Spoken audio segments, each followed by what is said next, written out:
আজকে আমরা শুনতে চলেছি হুমায়ূন আহমেদের লেখা মিসির আলি সিরিজের একটি উপন্যাস, যার নাম হলো অন্য ভুবন। তো চলুন শুরু করা যাক। শুরু হচ্ছে আমাদের অন্য ভুবন। লিখেছেন হুমায়ূন আহমেদ। অন্য ভুবন মূলত মিসির আলি সিরিজের একটি উপন্যাস। 1. দুপুরবেলা কাজের মেয়েটি মিসির আলিকে ডেকে তুলল। কে নাকি দেখা করতে এসেছে, খুব জরুরি দরকার। মিসির আলির রাগে গা কাঁপতে লাগলো। কাজের মেয়েটিকে বলে দেয়া ছিল কিছুতেই যেন তাকে 3টার আগে ডেকে তোলা না হয়। এখন ঘড়িতে বাজছে 2টা 10। যত জরুরি কাজই থাকুক, এই সময় তাকে ডেকে তোলার কথা নয়। মিসির আলি রাগ কমাবার জন্য উল্টো দিকে 10 থেকে 1 পর্যন্ত গুনলেন। গুনগুন করে মনে মনে গান গাইলেন।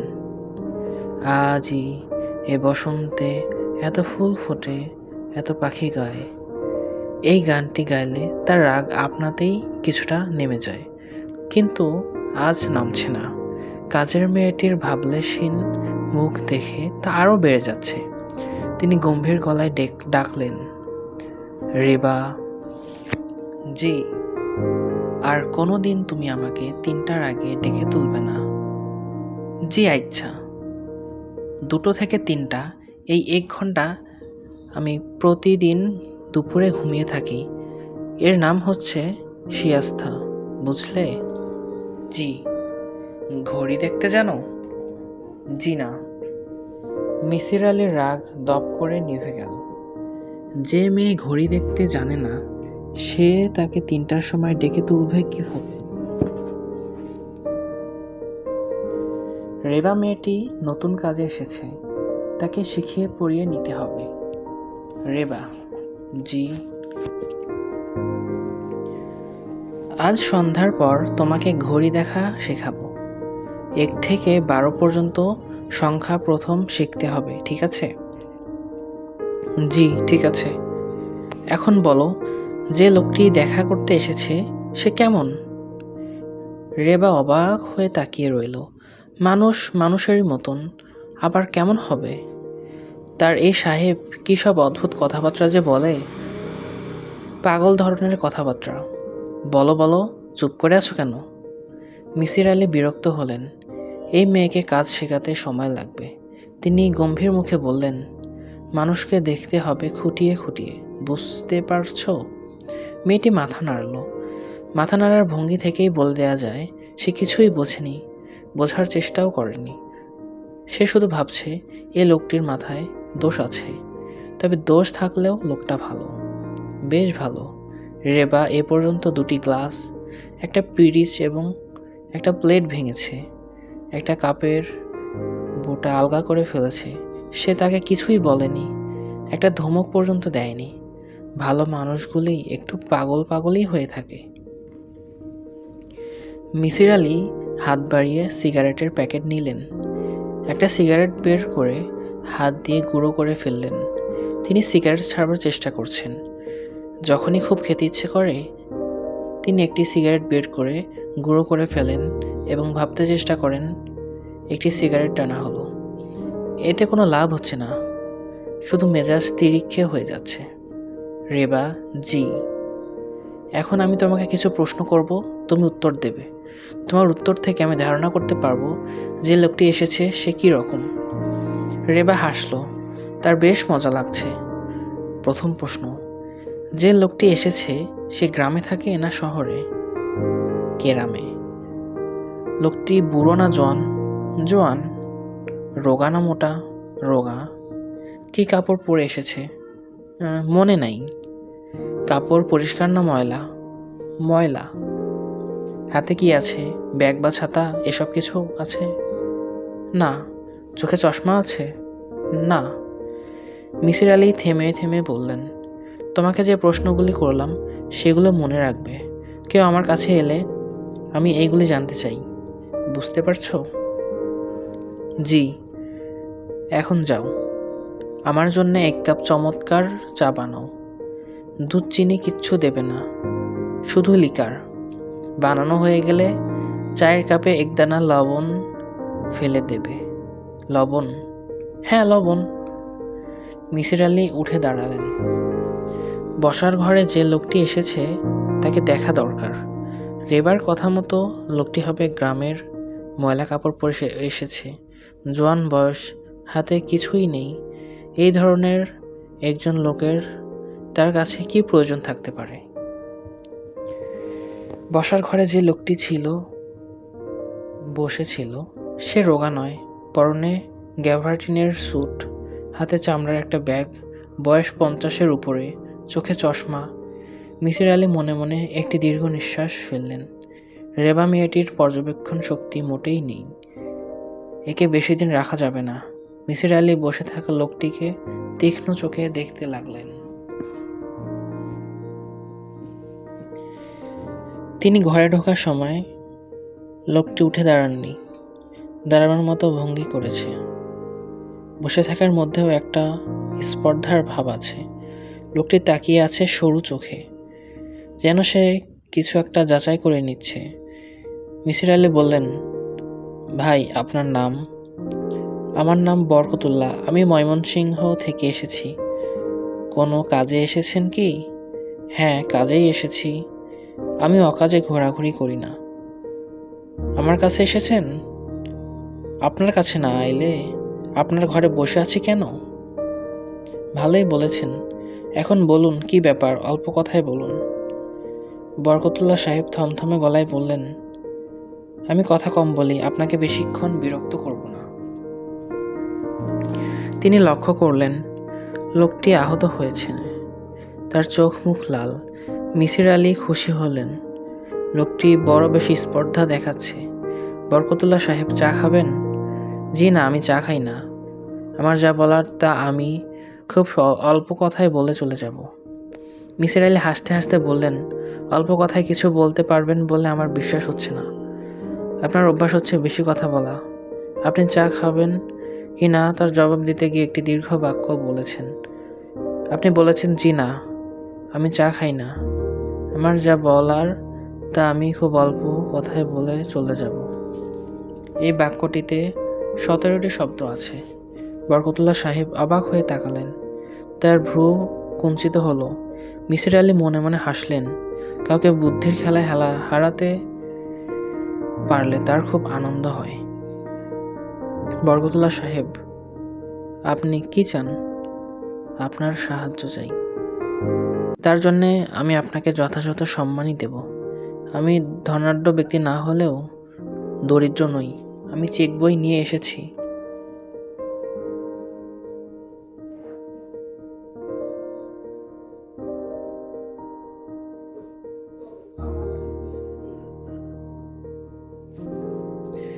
ভদ্রলোক কোটের পকেটে হাত দিলেন। মিসির আলির খানিকটা মন খারাপ হয়ে গেল। ধনবান ব্যক্তিরা দরিদ্রের কাছে প্রথমেই নিজেদের অর্থের কথা বলে কেন ভাবতে লাগলেন।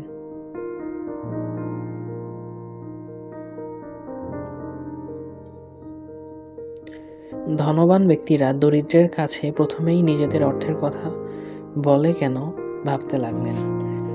বরকতুল্লাহ বললেন, আমি কি আমার সমস্যার কথাটা আপনাকে বলবো?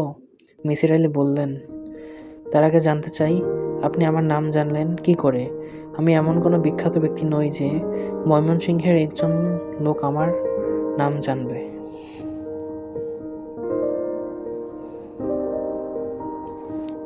বরকতুল্লাহ নিচু স্বরে বললেন, আমি খুঁজছি একজন ভালো সাইকিয়াট্রিস্ট, যার কাছে আমি অকপটে আমার কথা বলতে পারবো, যে আমার কথায় লাফিয়ে উঠবে না, আবার অবিশ্বাসের হাসিও হাসবে না। আমি জানি আপনি সেরকম একজন মানুষ। কি করে জানি তা তেমন জরুরি নয়। মিসির আলির মনে হলো লোকটা বেশ বুদ্ধিমান, গুছিয়ে কথা বলতে জানে, যার মানে হচ্ছে গুছিয়ে কথা বলার অভ্যেস তার আছে। লোকটি সম্ভবত একজন ব্যবসায়ী। সফল ব্যবসায়ীদের নানান ধরনের লোকজনের সঙ্গে খুব গুছিয়ে কথা বলতে হয়। বরকতুল্লাহ সাহেব, আপনি কি একজন ব্যবসায়ী?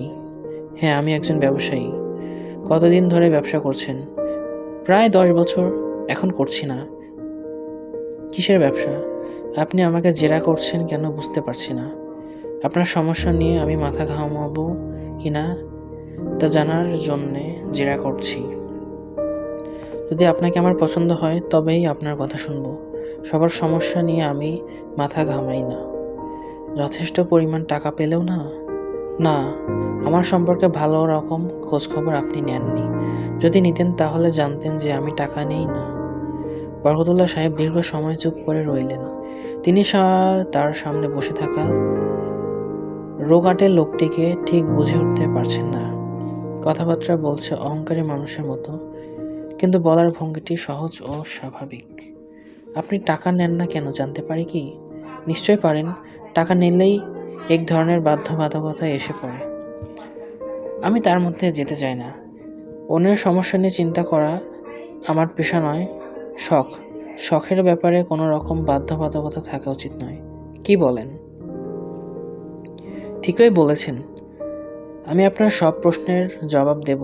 কি জানতে চান বলুন? আপনার পড়াশোনা কত দূর?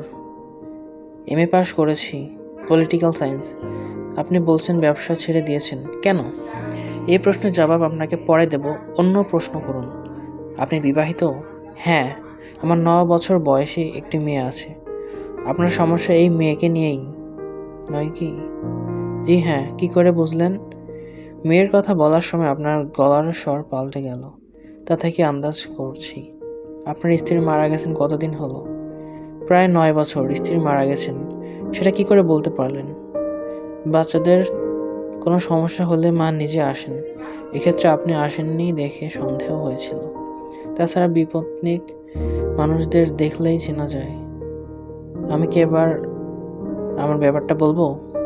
বলুন। সংক্ষেপে বলতে হবে? না, সংক্ষেপে বলার দরকার নেই। চা দিতে বলি? জি না, আমি চা খাই না। 1 গ্লাস ঠান্ডা পানি দিতে বলুন। খুব ঠান্ডা, তৃষ্ণা হচ্ছে। আমার ঘরে ফ্রিজ নেই। পানি খুব ঠান্ডা হবে না।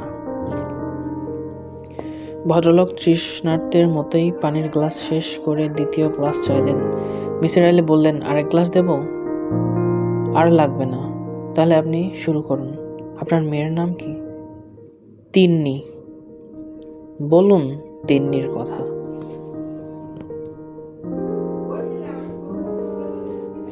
ভদ্রলোক কিছুক্ষণ চুপ করে রইলেন। সম্ভবত মনে মনে গুছিয়ে নিচ্ছেন, কিংবা বুঝে উঠতে পারছেন না ঠিক কোন জায়গা থেকে শুরু করবেন। মিসির আলি লক্ষ্য করলেন ভদ্রলোকের কপালে সূক্ষ্ম ঘামের কণা জমতে শুরু করেছে। মিসির আলি ঠিক বুঝে উঠতে পারছেন না 9 বছর বয়সী একটি মেয়ের এমন কী সমস্যা থাকতে পারে যা বলতে গিয়ে এমন অস্বস্তির মধ্যে পড়তে হয়। বলুন, আপনার মেয়ের কথা বলুন। ভদ্রলোক বলতে শুরু করলেন, আমার মেয়ের নাম তিন্নি। ওর বয়স 9 বছর। মেয়ের জন্মের সময় ওর মা মারা যায়। মেয়েটিকে আমি নিজেই মানুষ করি। আমি মোটামুটিভাবে একজন সচ্ছল মানুষ, কাজে আমার পক্ষে বেশ কিছু কাজের লোকজন রাখা কোনো সমস্যা ছিল না। তিন্নিকে দেখাশোনার জন্যে অনেকেই ছিল, কিন্তু তবু মেয়েটির বেশিরভাগ দায়িত্ব আমি পালন করেছি। দুধ বানানো, খাওয়ানো, ঘুম পাড়ানো সবই আমি করতাম। বুঝতেই পারছেন, মেয়েটি আমার খুবই আদরের। সব বাবার কাছে তাদের ছেলে মেয়ের আদর থাকে, কিন্তু আমার মধ্যে বাড়াবাড়ি রকমের ছিল। মিসির আলি বললেন, আপনি কি বলতে চাচ্ছেন এখন নেই? ভদ্রলোক এই প্রশ্নের জবাব দিলেন না। তার মেয়ের কথা বলে যেতে লাগলেন। তিনি এমন একটি ভঙ্গি করলেন যেন প্রশ্নটি শুনতে পাননি। তিন্নির বয়স যখন 1 বছর, তখন লক্ষ্য করলাম ও অন্যান্য শিশুদের মতো নয়। সাধারণত 1 বছর বয়সেই শিশুরা কথা বলতে শুরু করে। তিন্নির বেলা তা হলো না। সে কথা বলা শিখল না। বড় বড় ডাক্তাররা সবাই দেখলেন, তারাও কোনো কারণ বের করতে পারলেন না। মেয়েটি কানে শুনতে পায়, তার ভোকাল কর্ড ঠিক আছে, কিন্তু কথা বলে না। কেউ কিছু বললে মন দিয়ে শোনে, এই পর্যন্তই। ইএনটি স্পেশালিস্ট প্রফেসর আলম বললেন, অনেক বাচ্চাই দেরিতে কথা শেখে। এর বেলায়ও তাই হচ্ছে, দেরি হচ্ছে। আপনি আপনার মেয়ের সঙ্গে দিনরাত কথা বলবেন, ও শুনে শুনে শিখবে। আমি প্রফেসর আলমের পরামর্শ মতো প্রচুর কথা বলতাম, গল্প পড়ে শোনাতাম, সিনেমায় নিয়ে যেতাম, কিন্তু কোনো লাভ হলো না। মেয়েটি একটি কথাও বলল না। ওর যখন 6 বছর বয়স, তখন একটা অদ্ভুত ব্যাপার হলো। দিনটি আমার পরিষ্কার মনে আছে।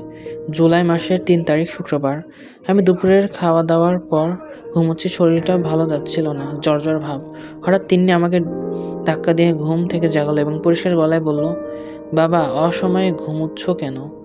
আপনি বুঝতেই পারছেন। আমি স্তম্ভিত হয়ে তাকিয়ে রইলাম। প্রথমে ভাবলাম স্বপ্ন দেখছি।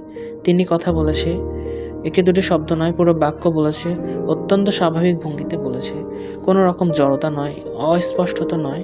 বিস্ময় সামলাতে আমার দীর্ঘ সময় লাগলো। আমি এক সময় বললাম, তুই কথা বলা জানিস? তিনি হাসি মুখে বলল, হ্যাঁ, কেন জানবো না? এতদিন কথা বলিসনি কেন? তিনি তার জবাব দিল না, ঠোঁট টিপে হাসতে লাগলো, যেন সে খুব মজা পাচ্ছে। এটা যেন চমৎকার একটা রসিকতা, কথা না বলে বাবাকে বোকা বানানো। মিসির আলি সাহেব, আপনি নিশ্চয়ই বুঝতে পারছেন, নতুন এই পরিস্থিতির সঙ্গে খাপ খাইয়ে উঠতে আমার সময় লাগলো। তবে আমি ঠান্ডা ধরনের মানুষ। আমি কোনো কিছু নিয়েই হইচই শুরু করি না।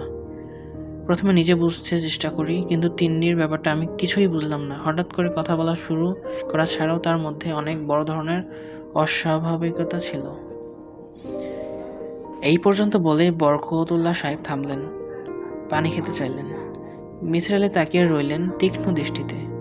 বরকতুল্লাহ সাহেব নিচু গলায় আবার কথা বলা শুরু করলেন। আমি লক্ষ্য করলাম তিনি সব প্রশ্নের জবাব জানে। মিসির আলি বললেন, আমি আপনার কথা বুঝতে পারছি না। সব প্রশ্নের জবাব জানে মানে? আপনাকে উদাহরণ দিলে ভালো বুঝবেন। ধরুন, আমি তিন্নিকে জিজ্ঞেস করলাম, 16 বর্গমূল কত? সে এক মুহূর্ত ইতস্তত না করে বলবে 4। যদিও সে অঙ্কের কিছুই জানে না। যে মেয়ে কথা বলতে পারে না, তাকে অঙ্ক শেখানোর প্রশ্নই ওঠে না। আপনাকে আরেকটি উদাহরণ দিই। একদিন বাসায় ফিরে তিন্নিকে জিজ্ঞেস করলাম, বলতো মা, আজ নয়াবাজারে কার সঙ্গে দেখা হয়েছে?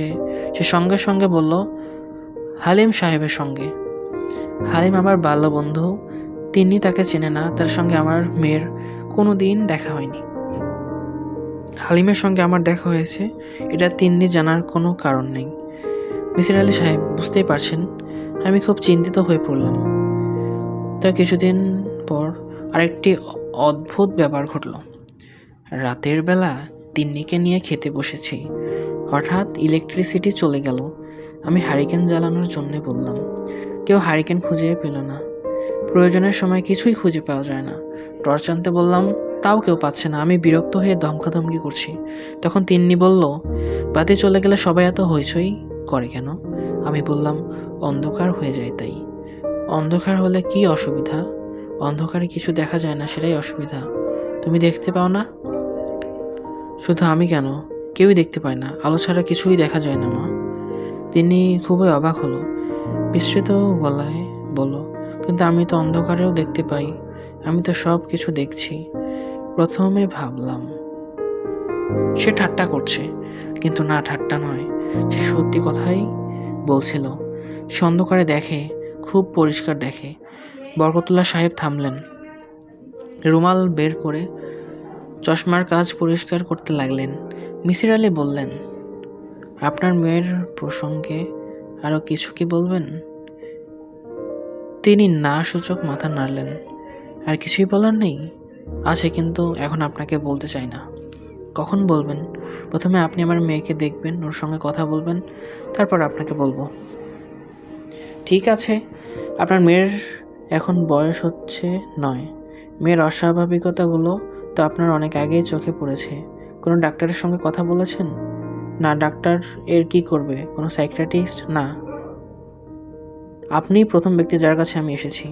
মেয়ের এই ব্যাপারগুলি আপনি মনে হচ্ছে লুকিয়ে রাখতে চান। হ্যাঁ, চাই। কেন চাই তা আপনি আমার মেয়ের সঙ্গে কথা বললেই বুঝবেন। আপনি মেয়ের মার সম্পর্কে কিছু বলুন। কি জানতে চান? জানতে চাই তিনি কেমন মহিলা ছিলেন, তার মধ্যে কোনো রকম অস্বাভাবিকতা ছিল কিনা। না, ছিল না, তিনি খুবই স্বাভাবিক মহিলা ছিলেন। আপনি ভালো মতো জানেন? হ্যাঁ, ভালো মতোই জানি। আমি 11 বছর আমার স্ত্রীর সঙ্গে কাটিয়েছি। তিনি আমাদের শেষ বয়সের সন্তান। 11 বছরে একজন মানুষকে ভালো মতো জানা যায়। তা জানা যায়। আচ্ছা, আপনার মেয়ের এই ব্যাপারগুলো কি বাইরের অন্য কাউকে বলেছেন? না, কাউকেই বলিনি। আপনি বুঝতেই পারছেন, এটা জানাজানি হওয়া মাত্রই একটা হইচই শুরু হবে। পত্রিকার লোক আসবে, টিভির লোক আসবে। আমি ভাবলাম কিছুতে এটা করতে দেয়া উচিত হবে না। এখন মিসির আলি সাহেব, দয়া করে বলুন, আপনি কি আমার মেয়েকে দেখবেন? হ্যাঁ, দেখব। কবে যাবেন ময়মনসিংহ? আপনি কবে যাবেন? আমি আগামীকাল রাতে যাব। রাত 10টায় একটা ট্রেন আছে, নর্থ বেঙ্গল এক্সপ্রেস। মিসির আলি সহজ স্বরে বললেন, আমি আপনার সঙ্গেই যাব। বরকতউল্লাহ সাহেব অবাক হয়ে বললেন, আমার সঙ্গে যাবেন? হ্যাঁ, আপনার সঙ্গে যাব। কোনো অসুবিধা হবে? বরকতউল্লাহ সাহেব মাথা নাড়লেন। কোনো অসুবিধা হবে না। এই লোকটিকে তিনি ঠিক বুঝতে পারছেন না। যে প্রথমে তার কথাই শুনতে চায়নি, সে এখন কত বিচিত্র স্বভাবের মানুষ এই পৃথিবীতে। তিন্নি অবেলা ঘুমিয়ে পড়েছিল। 2, তিন্নি অবেলা ঘুমিয়ে পড়েছিল।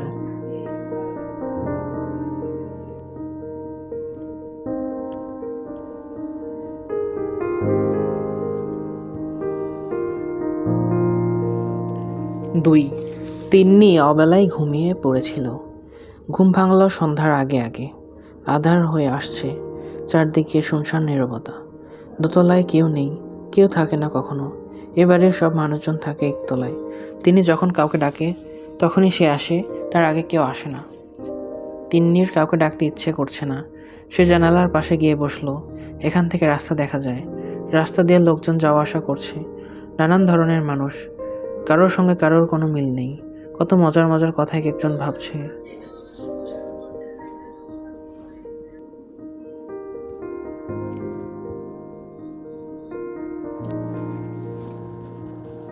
কিন্তু ওরা কেউ জানে না তিন্নি সব বুঝতে পারছে। এই তো একজন মোটা লোক যাচ্ছে, তার হাতে একটা ছাতা। শীতের সময় কেউ ছাতা নিয়ে বের হয়? ছাতাটা কেমন অদ্ভুতভাবে দোলাচ্ছে লোকটা, এবং মনে মনে ভাবছে বাড়ি পৌঁছেই গরম পানি দিয়ে গোসল করে ঘুমোবে। শীতের দিনের সন্ধ্যাবেলায় কেউ ঘুমোয়? লোকটার মনে খুব আনন্দ, কারণ সে হঠাৎ করে অনেক টাকা পেয়েছে। কেউ দিয়েছে তাকে, যে দিয়েছে তার নাম রহমত মিয়া। বুড়ো লোকটি চলে যেতেই রোগা একটা মানুষকে দেখা গেল। সে খুব রেগে আছে, কাকে যেন খুব গাল দিচ্ছে। এমন বাজে গাল যে শুনলে খুব রাগ লাগে। তিন্নি জানালা বন্ধ করে দিল।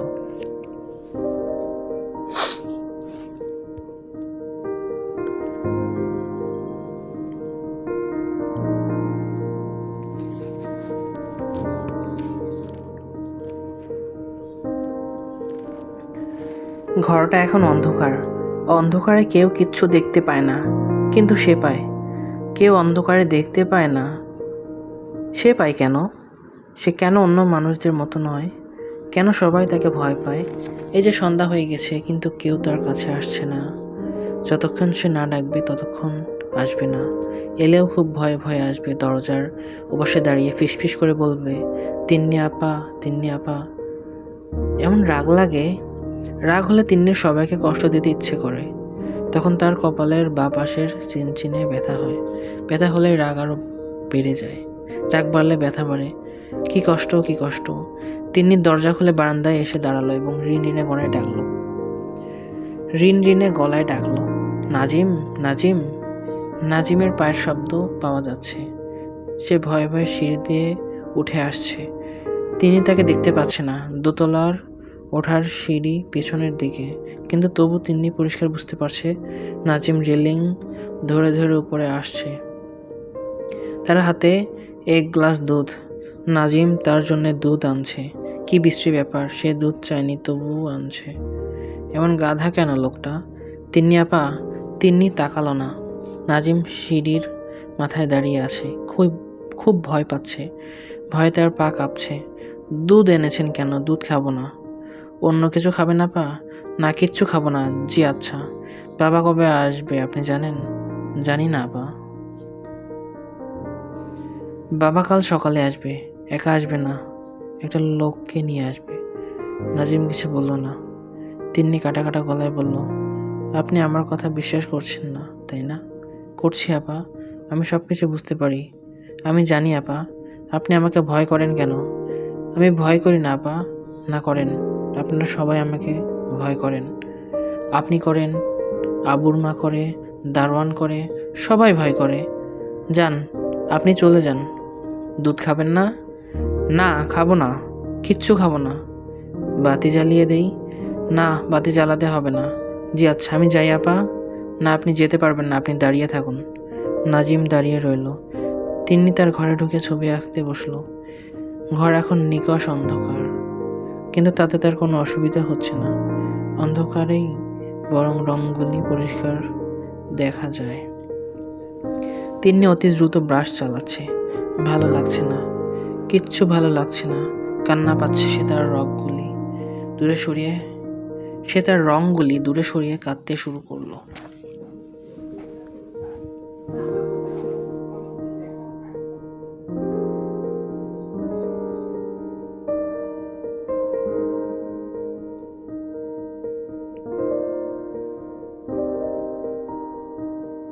নাজিম ভীত গলায় বলল, কি হয়েছে তিন্নি আপা? তিন্নি তীক্ষ্ণ স্বরে বলল, কিচ্ছু হয়নি, আপনি চলে যান। নাজিম অতি দ্রুত সিঁড়ি থেকে নেমে গেল, যেন সে পালিয়ে বেঁচেছে।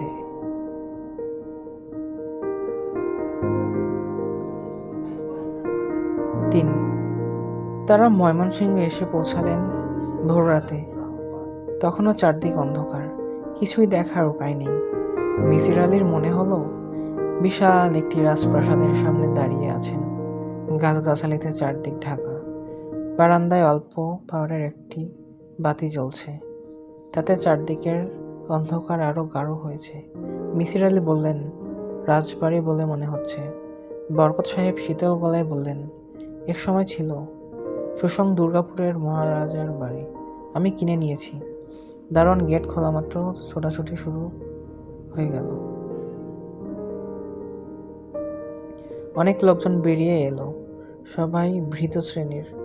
আজকালকার যুগেও যে এতজন কাজের লোক থাকতে পারে তা মিসির আলির ধারণা করেননি।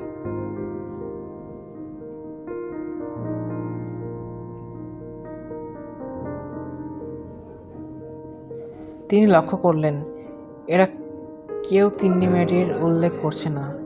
মেয়ের বাবাও মেয়ে সম্পর্কে কাউকে কিছু জিজ্ঞেস করলেন না, অথচ জিজ্ঞেস করাটাই স্বাভাবিক ছিল। বরকত সাহেব বললেন, আপনি যান, বিশ্রাম করুন, সকালবেলা আপনার সঙ্গে কথা হবে। কালো মতো লম্বা একটা ছেলে তার ঘর দেখিয়ে দিল। একতলার একটা কামরা, পুরোনো দিনের কামরাগুলি যেমন হয়, দৈর্ঘ্যে প্রস্থে বিরাট দক্ষিণমুখী জানালা। ঘরের আসবাবপত্র সবই দামি ও আধুনিক। কাঠে 6 ইঞ্চি ফোমের তোশক, রকিং চেয়ার, মেঝেতে দামি শ্যাপ কার্পেট। মফস্বল শহরে এসব জিনিস ঠিক আশা করা যায় না। বাথরুমে ঢুকে মিসির আলি আরো অবাক হলেন। ওয়াটার হিটারের ব্যবস্থা আছে, চমৎকার বাথটাব। মিসির আলির মনে হলো অনেক দিন এ ঘরে বা বাথরুমে কেউ আসেনি। এমন চমৎকার একটি গেস্ট রুম এরা শুধু শুধু বানিয়ে রেখেছে। প্রচন্ড ঠান্ডা, কিন্তু গরম পানির ব্যবস্থা আছে। তখন একটা হট শাওয়ার নেওয়া যেতে পারে। মিসির আলি দীর্ঘ সময় নিয়ে গোসল সারলেন। শরীর ঝরঝরে লাগছে, এক কাপ গরম চা পেলে বেশ হতো। বাথরুম থেকে বের হয়ে দেখলেন টেবিলে চায়ের আয়োজন, পট ভর্তি চা, প্লেটে নোনতা বিস্কিট, কুচি কুচি করে কাটা পনির। ভৃত শ্রেণীর একজন যুবক তাকে ঢুকতে দেখেই চা ঢালতে শুরু করলো। তিনি লক্ষ্য করলেন লোকটি আর চোখে তার দিকে বারবার তাকাচ্ছে। চোখে চোখ পড়া মাত্র চট করে মাথা নামিয়ে নিচ্ছে। তোমার নাম কি? নাজিম। শুধু নাজিম? নাজিম উদ্দিন। কতদিন ধরে এ বাড়িতে আছো? জি, অনেকদিন। অনেকদিন মানে কতদিন? 5 বছর। এ বাড়িতে কজন মানুষ থাকে? নাজিম জবাব দিল না।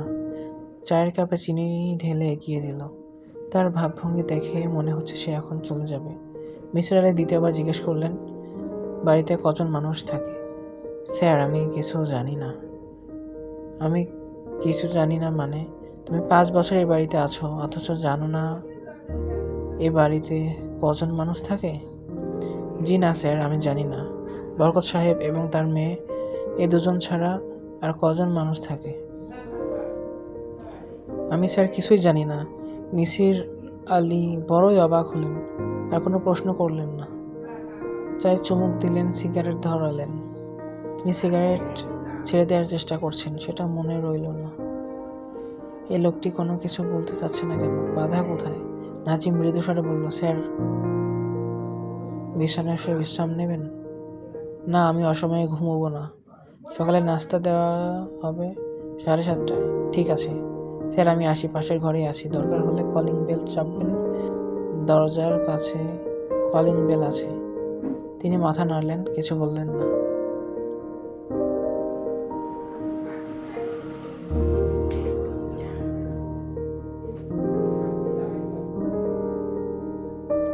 ঘড়িতে বাজছে 5:45।